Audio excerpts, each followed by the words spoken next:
اعوذ باللہ من الشیطان الرجیم بسم اللہ الرحمن الرحیم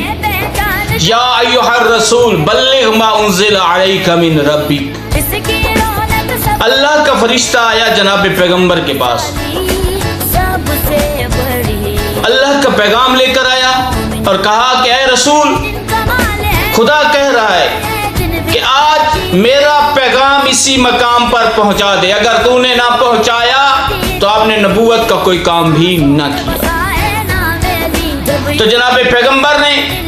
اللہ کا حکم مانا، خم غدیر پر تمام حاجیوں کو اکٹھا کیا، پلانوں کا ممبر بنایا گیا، پلانوں کے ممبر کے اوپر جناب پیغمبر خود بھی سوار ہوئے، جناب علی کو بلایا اور جناب علی کا ہاتھ پکڑ کر اپنے ہاتھ میں رکھا اور بلند کر کے کہا من کنت مولاہا فہذا